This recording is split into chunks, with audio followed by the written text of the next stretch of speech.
एक बार एक लड़का था। वह अपनी जिंदगी में बहुत अधिक प्रभावशाली बनना चाहता था। वह चाहता था कि वह अपनी जिंदगी में बहुत सफल बने, लोग उसकी इज्जत करें, लोगों के बीच वह अपना प्रभाव जमाना चाहता था। वह प्रभावशाली व्यक्ति बनना चाहता था, लेकिन जैसा वह चाहता था उसके साथ वैसा हो नहीं रहा था, बल्कि उसके सोचने के विपरीत उसके साथ हो रहा था। वह बनना तो प्रभावशाली चाहता था, लेकिन वह लोगों के बीच एक सामान्य व्यक्ति बनकर रह गया था। इसी कारण वह बहुत दुखी था, क्योंकि उसे समझने वाला उसे कहीं नजर नहीं आ रहा था। वह अपनी जिंदगी से ही तंग आ चुका था। एक दिन वह लड़का निराश और हताश होकर अपने नगर के बाहर जंगल की तरफ बैठा था। तभी एक बौद्ध भिक्षु उधर से गुजर रहे थे।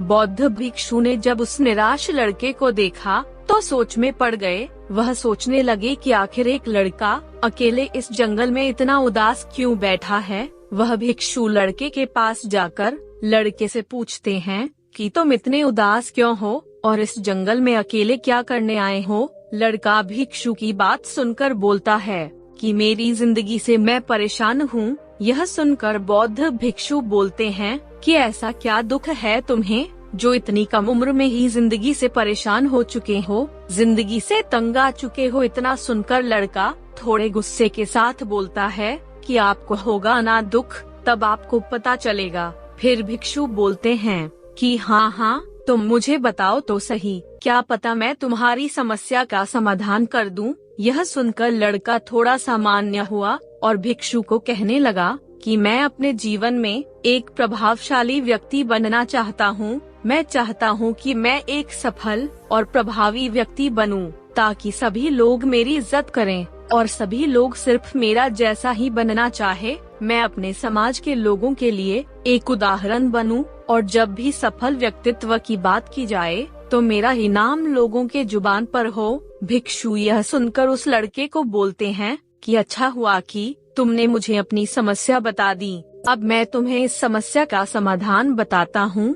तुम बड़े ध्यान से सुनना, क्योंकि मैं तुम्हें 7 ऐसी आदतें बताऊंगा जो हर सफल व प्रभावशाली व्यक्ति में होती है। 7 बातों में से 5वीं और 7वीं बात सबसे इम्पोर्टेंट है, लेकिन उन्हें समझने के लिए तुम्हें पहले से शुरुआत करनी होगी। लड़का बड़ा ही खुश होकर भिक्षु से बोलता है कि हाँ, आप मुझे शुरू से बताइए, मैं आपकी बात बड़े ध्यान से सुनूंगा। फिर भिक्षु कहते हैं कि प्रभावशाली बनने के लिए सबसे पहली आदत है कि अपने अंदर झांककर खुद को बदलने की कोशिश करिए। अक्सर लोग सोचते हैं कि अगर वो अपनी आदत बदल लेंगे तो एक बेहतर इंसान बन सकते हैं। यह बात कुछ हद तक तो सही है, लेकिन अगर आप यह सोचते हैं कि केवल आदतें बदल कर ही आप एक बेहतर इंसान बन जाएंगे, तो आप गलत सोचते हैं। फिर भिक्षु एक उदाहरण बताते हुए कहते हैं कि मान लो एक घर है,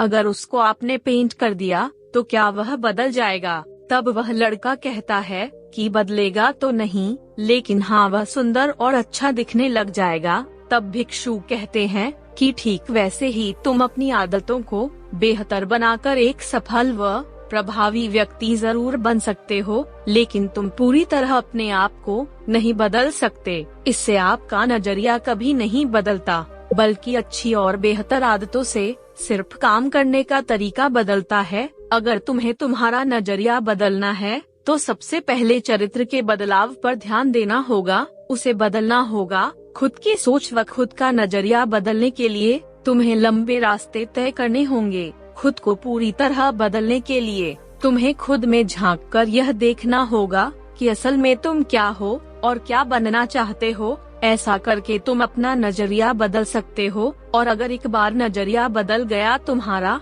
तो तुम्हारी पूरी दुनिया अपने आप ही बदल जाएगी। बौद्ध भिक्षु कहते हैं कि प्रिय, एक उदाहरण को देखो। जैसे तुम अगर एक अच्छा इंसान बनना चाहते हो तो सिर्फ दूसरों की मदद करके तुम कभी भी अच्छा नहीं बन पाओगे। अगर तुम्हें अच्छा इंसान बनना है तो दूसरों की परेशानियों को महसूस करके उन्हें एक बार खुद पर लेकर देखकर परेशानियों को हल करने का प्रयास करें। फिर भिक्षु ने दूसरी आदत बताई और कहने लगे कि दूसरी आदत है कि अपने आप को बाहर के माहौल में मत डालिए। भिक्षु आगे बताते हैं कि अक्सर अधिकतर लोग अपनी किस्मत के ऊपर निर्भर रहते हैं। वह खुद के हिसाब से कुछ भी नहीं कर सकते। अगर उनके आसपास का माहौल अच्छा नहीं है तो वह काम को करने का सही माहौल और सही मूड का इंतजार करते रहते हैं। दूसरी तरफ कुछ लोग ऐसे होते हैं जो अपनी किस्मत का रास्ता खुद बनाते हैं। वह अपने दिमाग के मालिक खुद होते हैं।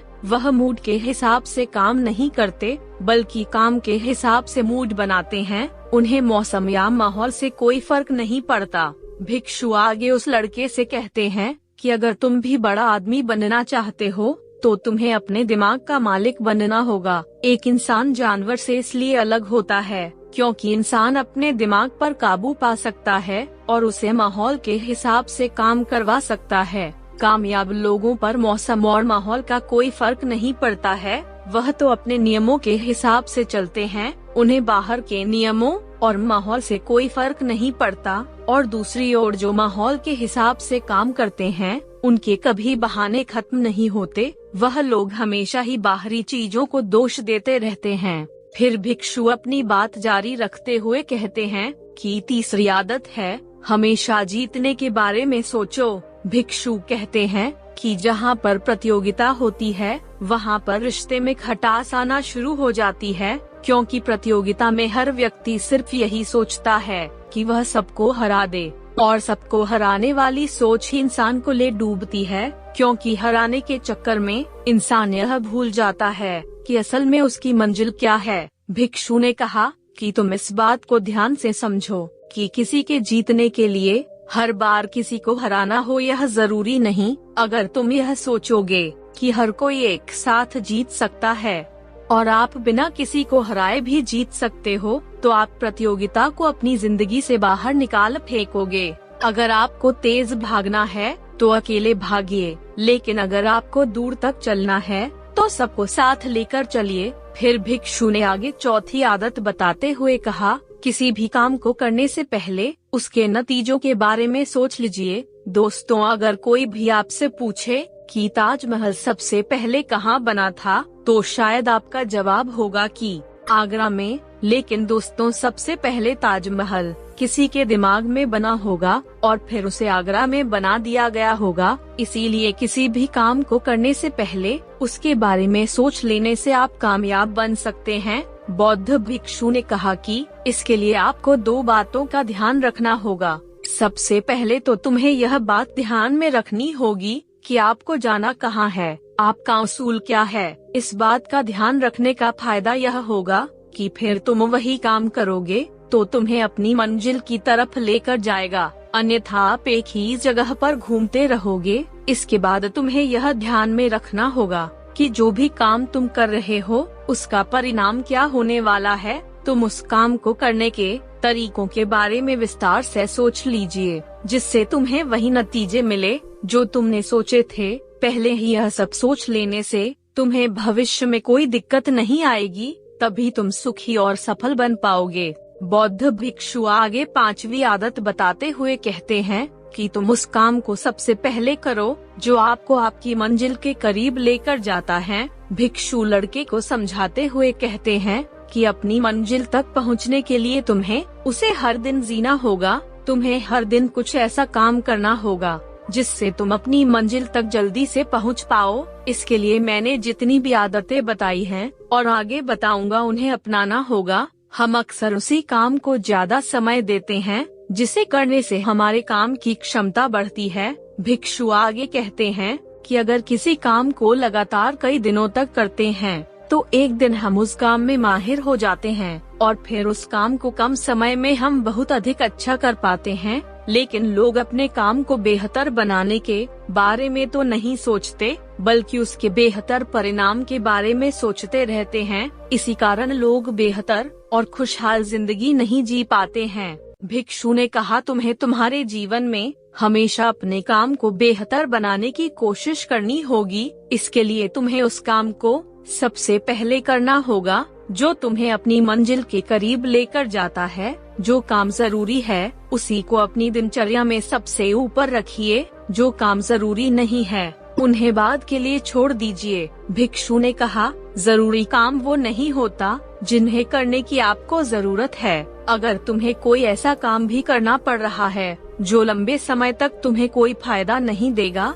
तो उस काम को करके अपना कीमती समय बर्बाद मत करो। तुम्हें बस अपनी मंजिल के लिए ही काम करना है, तुम्हें उसमें ही अपने आप को समर्पित करना है। इसके लिए तुम्हें हाँ और ना का खेल समझना होगा। तुम्हें लोगों को कब हाँ कहना है और कब ना कहना है, क्योंकि कभी कभी लोग अपने काम में इतने उलझे होते हैं कि उन्हें थोड़ा भी वक्त नहीं मिलता खुद के लिए, लेकिन फिर भी ना नहीं कह पाने के कारण वह लोगों के काम के ठेके भी ले लेते हैं, जिसमें इंसान पहले तो परेशान था, बिना बात के ठेके लेकर ज्यादा और परेशान हो जाता है। यह सब तभी होता है जब आप ना बोलना नहीं सीख पाते हैं। अगर किसी काम को हाँ करने पर तुम्हारे काम में थोड़ी भी बाधा आती है, तो उसे ना कहने में ही फायदा है। भिक्षु छठवीं आदत के बारे में बताते हुए कहते हैं कि दूसरे की कमी को समझकर एक साथ काम करने की कोशिश करें। भिक्षु उस परेशान लड़के को समझाते हुए कहते हैं कि अगर किसी काम को कुछ लोग मिलकर करें तो वह काम बेहतर हो पाता है। अगर किसी काम को सिर्फ एक ही इंसान करे तो उसमें गलतियां होने की संभावना ज्यादा होती है। एक साथ काम करके हम एक दूसरे की गलतियों को दूर कर देते हैं। भिक्षु ने आगे कहा कि हर इंसान परफेक्ट नहीं होता, हर इंसान में कोई ना कोई कमी जरूर होती है, लेकिन अगर काम मिलकर किया जाए तो कमी भी पूरी हो जाती है और सपने भी। हमेशा एक दूसरे के साथ मिलकर काम करो। ऐसा करने के लिए तुम्हें एक दूसरे को समझना होगा, एकता बनाए रखनी होगी। अपने साथियों में ऐसा माहौल बना के रखना होगा जिससे सभी एक दूसरे की बात को समझे, एक दूसरे के हालातों को समझे, तभी तुम इस आदत में माहिर हो पाओगे। फिर भिक्षु उस लड़के से कहते हैं कि अब मैं जो आदत में तुम्हें बताने वाला हूँ वह बहुत ही जरूरी है। इस आदत के बिना तुम कुछ भी अच्छा नहीं कर सकते। इसलिए मैंने तुम्हें शुरू में बोला था कि अंत में तुम्हें ऐसी आदत बताऊंगा जो बहुत इम्पोर्टेंट है। लड़का बहुत खुश होकर उस बौद्ध भिक्षु से कहता है कि जी गुरुवर, आप बताइए, मुझे आपकी इस बात का बेसब्री से इंतजार है। फिर भिक्षु आगे की बात जारी रखते हुए कहते हैं कि सातवीं और सबसे महत्वपूर्ण आदत है कि एक बेहतर इंसान बनने के लिए तुम्हें अपनी सेहत का ख्याल रखना होगा, क्योंकि अगर तुम अपने हथियारों की धार तेज किए बिना युद्ध लड़ते जा रहे हो तो उसके भारी संभावना है कि तुम युद्ध में हार जाओगे। ठीक उसी प्रकार अगर तुम अपनी सेहत का ध्यान रखे बिना ही काम करते जा रहे हो तो तुम्हारी कामयाबी की संभावना बहुत ही कम है। तुम्हारी सेहत ही तुम्हारा हथियार है जिसकी धार तुम्हें तेज करनी है। सेहत 4 तरह की होती है और अपने आप को सेहतमंद रखने के लिए तुम्हें इन 4 बातों का ध्यान रखना होगा।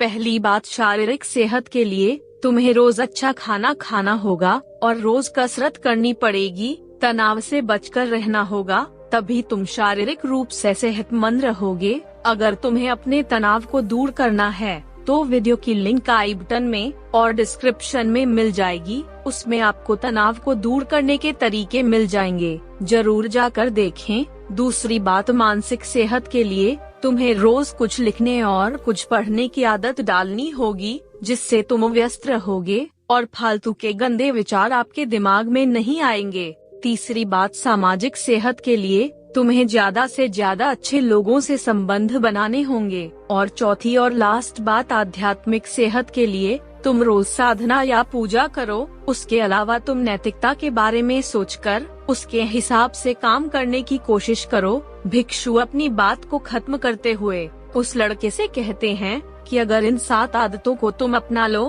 तो हमेशा खुश रहोगे और प्रभावशाली व्यक्ति बन जाओगे। इतना कहकर बौद्ध भिक्षु वहाँ से चले जाते हैं और लड़का भी बड़ा खुश होकर अपने घर की तरफ लौट जाता है।